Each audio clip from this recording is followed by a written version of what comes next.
नमस्कार, KP news 24/7 में आपका स्वागत है। मैं अश्विनी आपके साथ। आइए एक नजर डालते हैं आज के मुख्य समाचारों पर। औरादी तालुका में पट्टन पंचायत मुख्य अधिकारी स्वामीदास मुस्के ने पट्टन पंचायत के कार्मिकों को दिए महत्वपूर्ण निर्देश। कर्नाटक उच्च न्यायालय ने टीडी पावर सिस्टम लिमिटेड के 2.51 करोड़ शेयरों के हस्तांतरण पर लगा दी रोक। शरद पवार के पोते का बड़ा दावा, एनसीपी मंत्रियों के बीच विवाद पैदा करने की कोशिश कर रही है बीजेपी। महाराष्ट्र में एनसीपी में फिर उथल पुथल, बगावत के बीच शरद पवार से मिलने पहुंचे अजित गुट के विधायक। मध्य प्रदेश के दतिया जिले में 2 सगी बहनों से गैंगरेप आरोपियों में बीजेपी नेता का बेटा शामिल। मंगोलिया के साथ मिलिट्री एक्सरसाइज के लिए भारतीय सेना की टुकड़ी रवाना, 15 दिन चलेगा अभ्यास।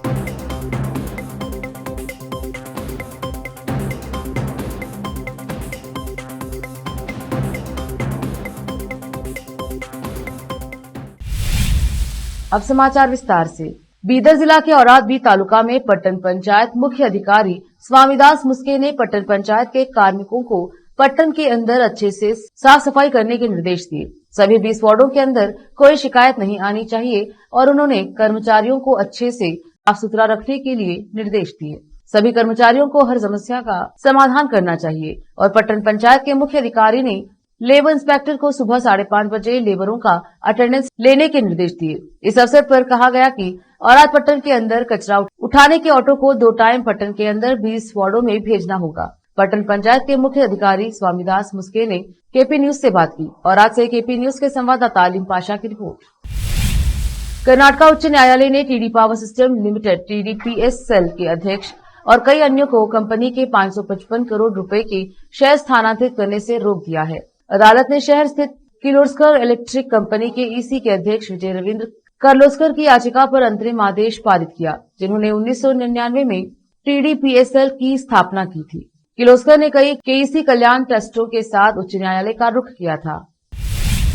हैदराबाद में एक निजी बैंक के ATM से पैसे निकाल रहा एक शख्स उस वक्त हैरान रह गया जब 1000 रुपए निकालने के बाद मशीन से सिर्फ 200 रुपए निकले। यह घटना नाचाराम के मलापुर इलाके में HDFC बैंक के ATM में हुई है।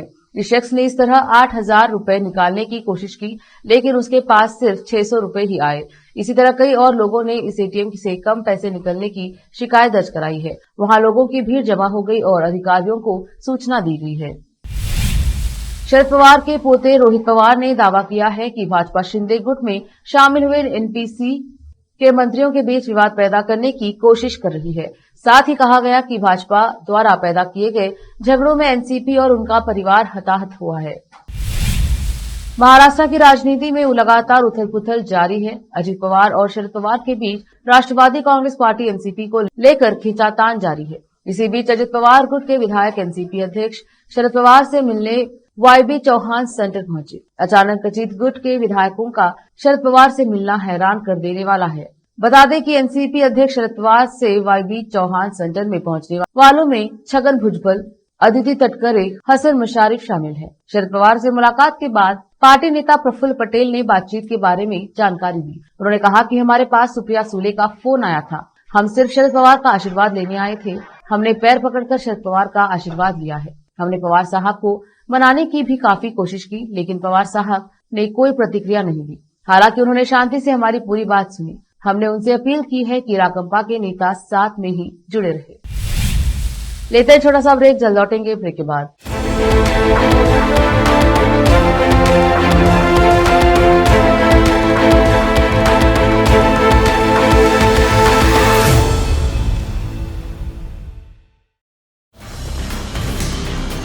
हिंदुस्तान के हर कोने में हम हैं मौजूद। 24 घंटे हालात पर गहरी नजर, खबरों से जुड़े चुपते सवालात और आपको दिखाता है धार्मिक, सामाजिक, राजनीतिक, लोकल और इंटरनेशनल न्यूज की सबसे बेहतर कवरेज, जो आपको रखती है हर पल बाखबर। देश और दुनिया भर की खबर के लिए देखते रहें KP news 24/7। Noor education trust Bidar की ओर से चलाए जाने वाला Noor MEd and BEd college Bidar, recognised by NCTE Delhi and affiliated to Gulbarga University, Gulbarga. Admission are open for the academic year 2022-23. विशेषज्ञ और सक्षम शिक्षकों द्वारा शिक्षा प्राप्त करने के लिए नूर एमएड एंड बीएड कॉलेज में दाखिला लें और शांत वातावरण में शिक्षा प्राप्त करें।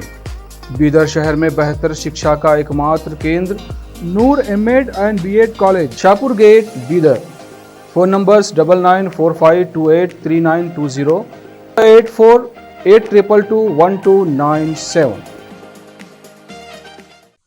बीदर के निवासियों की बेहतर सेवा के लिए बीदर शहर में पहली बार विभिन्न सुविधाओं से भरा resort Inspira by SRS resort and convention, जहां पर विभिन्न सुविधाएं और सेवाएं आपके लिए उपलब्ध हैं। बेहतरीन वातावरण, सुहानी हवा और आंखों को लुभाने वाले दृश्यों के साथ आप सभी को लुभाने वाली और आरामदायक सुविधाएं उपलब्ध हैं। यहाँ पर आपके लिए उपलब्ध है Riwaz restaurant, 14 down road bar, banquet hall, infinity lawn, conference hall, cabana, private dining setup, ballrooms, swimming pool, candle light dinner, gym, coffee shop, executive deluxe room, executive twin room, suite room. इनके अलावा यहाँ का खाना बहुत ही लाजवाब, स्वादिष्ट और healthy है। इसके अलावा यहाँ पर सफाई का भी विशेष ध्यान रखा जाता है और दूसरी चीजों के दाम काफी कम है। आज ही चले आइए और यहाँ की सभी चीजों का आनंद लीजिए। Inspira by SRS resort and convention, near old water filter house, Janwada road, Markhal village. Contact number 8861620775, 8495875175। शहर बीदर के स्टूडेंट्स के लिए एक बड़ी खुशखबरी, यहाँ पर एडमिशन फीस में 100% कंसेशन दी जाएगी। Wisdom groups of institution Bidar के तहत चलाए जाने वाला और बेहतर शिक्षा केंद्र विजडम होलिस्टिक स्कूल का एक ब्रांच अब चिदरी में भी खुल गया है। इस सुनहरे अवसर से शहर बीदर के और चिदरी और मैलूर के छात्र फायदा उठाए। यहाँ पर nursery, LKG, UKG and first standard की बेहतर वातावरण में योग्य शिक्षकों द्वारा शिक्षा दी जाती है। यहाँ पर कई एजुकेशनल फैसिलिटीज मौजूद है, जैसा कि आप स्क्रीन पर डिटेल्स देख रहे हैं। इनके अलावा हवादार स्मार्ट क्लास, प्ले इक्विपमेंट, हिफ्ज व नाजिरा सेक्शन, हेल्थ चेकअप और दूसरी कई फैसिलिटी मौजूद है।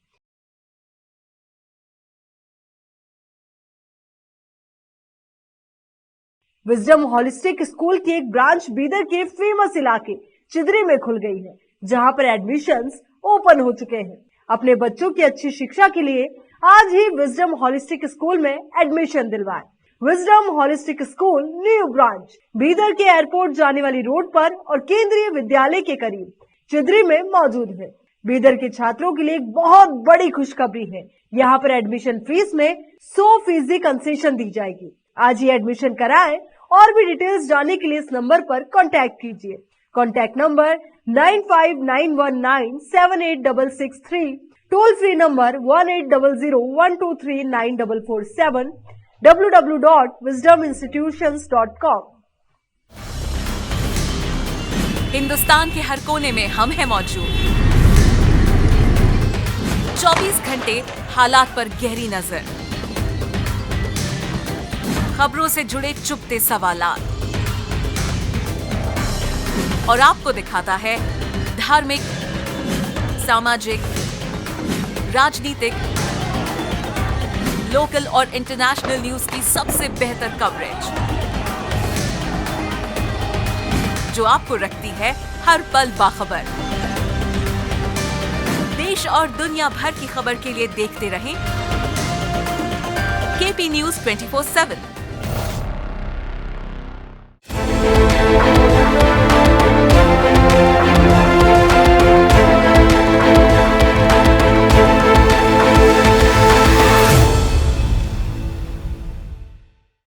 ब्रेक के बाद स्वागत है आपका, देखते हैं आगे के समाचार।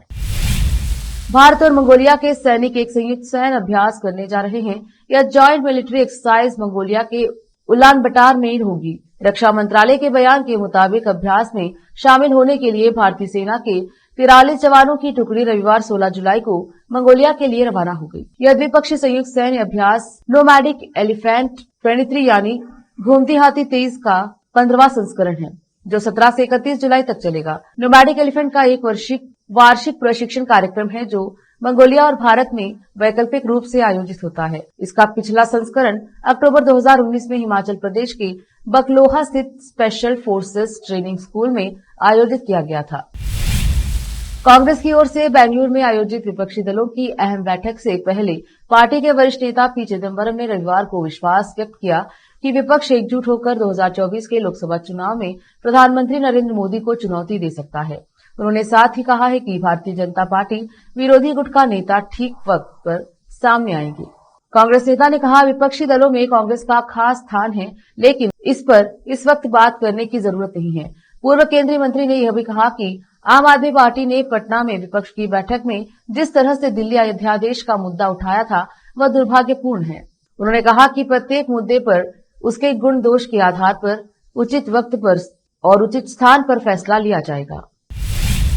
मध्य प्रदेश के दतिया जिले में 2 सगी बहनों से गैंगरेप का मामला सामने आया है। इस मामले के आरोपियों में एक बीजेपी नेता का बेटा भी शामिल है। पीड़ित के रिश्तेदारों और स्थानीय लोगों ने आरोपियों के खिलाफ कार्यवाही की मांग को लेकर थाने का घेराव किया, जिसके बाद 2 आरोपियों को गिरफ्तार कर लिया गया है। यह क्षेत्र मध्य प्रदेश के गृह मंत्री निरोत्तम मिश्रा का गृह क्षेत्र है, जो कि दतिया विधानसभा क्षेत्र का प्रतिनिधित्व करते हैं।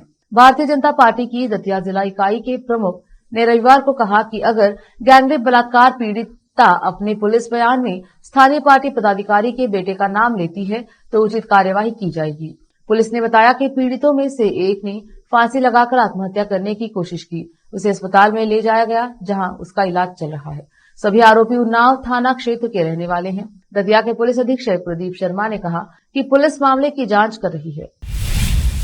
कश्मीर के बारामूला और हंदवाड़ा में शनिवार को 33 साल बाद सिनेमा हॉल की वापसी हुई। जम्मू और कश्मीर के एलजी मनोज सिन्हा ने उत्तरी कश्मीर के इन 2 कस्बों में 100 सीटों वाले 2 सिनेमा हॉल का उद्घाटन किया। यह कदम पिछले कुछ दशकों में आतंकवाद के कारण बंद पड़े सिनेमाघरों को फिर से खोलना, आम जनता के थिएटरों में जाने के उस कल्चर को फिर से जिंदा करने, मनोरंजन के विकल्पों को बढ़ाने और अगस्त 2019 के बाद बहाल हुई सामान्य स्थिति के संदेश को बढ़ावा देने के लिए उपराज्यपाल मनोज सिन्हा के नेतृत्व वाले केंद्र शासित राज्य के प्रशासन के निरंतर अभियान का हिस्सा है। भारत के प्रधानमंत्री नरेंद्र मोदी के लिए फ्रांस के राष्ट्रपति इमैनुअल मैक्रोन ने डिनर का आयोजन किया था। इसकी कई पिक्चर्स भी सोशल मीडिया पर सामने आई। इस डिनर का आयोजन लॉरे म्यूजियम में किया गया था, जिसमें कुछ खास लोग भी शामिल हुए। यह डिनर दोनों देशों के प्रमुख की मुलाकात का एक जरिया था। हालांकि ये शाम तक और यादगार हो गई जब बॉलीवुड एक्टर आर माधवन भी इसका हिस्सा बन गए। शनिवार को आयोजित हुए इस डिनर की कुछ पिक्चर्स और माधवन ने अपने इंस्टाग्राम अकाउंट पर शेयर कर एक हार्ट वार्मिंग नोट लिखा है। आर माधवन ने इस इवेंट की कुछ खास पिक्चर्स अपने इंस्टाग्राम अकाउंट पर शेयर की हैं, जिनमें वो पीएम मोदी के साथ शानदार बॉन्ड शेयर करते नजर आ रहे हैं। पिक्चर्स में माधवन पीएम मोदी का हाथ थामे नजर आ रहे हैं, तो वहीं दूसरी पिक्चर में माधवन 3 बार ग्रैमी अवार्ड जीत चुके संगीतकार रिकी केस और इमैनुअल मैक्रोन के साथ बैठकर पिक्चर क्लिक करवाते नजर आ रहे हैं। ये इवेंट माधवन के लिए बेहद खास था। इस खास मौके पर उन्होंने ग्रीन पैंट, ब्लैक टाई और ग्रे सूट कैरी किया है। शुक्रवार 14 जुलाई को पाकिस्तान के पूर्व विज्ञान और प्रौद्योगिकी मंत्री फवाद हुसैन चौधरी ने चंद्रयान 3 के सफल प्रक्षेपण पर भारत और इसरो को बधाई दी। उन्होंने ट्वीट करते हुए लिखा, #चंद्रयान 3 के लॉन्च पर भारतीय अंतरिक्ष और विज्ञान समुदाय को बधाई। आप सभी को शुभकामनाएं। इसके बाद पाकिस्तान के पूर्व मंत्री के ट्वीट की ट्विटर पर काफी आलोचना हुई। दरअसल साल 2019 में दिए गए विवादास्पद बयानों को लोग याद करने लगे, जब उन्होंने चंद्रयान 2 चंद्रमा लैंडिंग मिशन में निराशा का सामना करने के बाद इसरो और भारत का मजाक उड़ाया था। फवाद चौधरी के बदले सुर ने ट्विटर पर लोगों का खूब ध्यान खींचा। सोशल मीडिया पर उस समय का उनका बयान भी वायरल हो गया। आखिर में फिर एक बार देखते हैं मुख्य समाचार। औरादी तालुका में पट्टन पंचायत मुख्य अधिकारी स्वामीदास मुस्के ने पट्टन पंचायत के कार्मिकों को दिए महत्वपूर्ण निर्देश। कर्नाटक उच्च न्यायालय ने टीडी पावर सिस्टम लिमिटेड के 2.51 करोड़ शेयरों के हस्तांतरण पर लगा दी रोक। शरद पवार के पोते का बड़ा दावा, एनसीपी मंत्रियों के बीच विवाद पैदा करने की कोशिश कर रही है बीजेपी। महाराष्ट्र में एनसीपी में फिर उथल पुथल, बगावत के बीच शरद पवार से मिलने पहुंचे अजित गुट के विधायक। मध्य प्रदेश के दतिया जिले में 2 सगी बहनों से गैंगरेप आरोपियों में बीजेपी नेता का बेटा शामिल। मंगोलिया के साथ मिलिट्री एक्सरसाइज के लिए भारतीय सेना की टुकड़ी रवाना, 15 दिन चलेगा अभ्यास।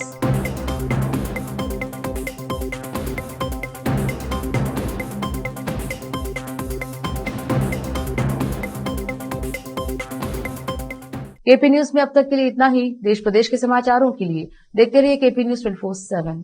धन्यवाद।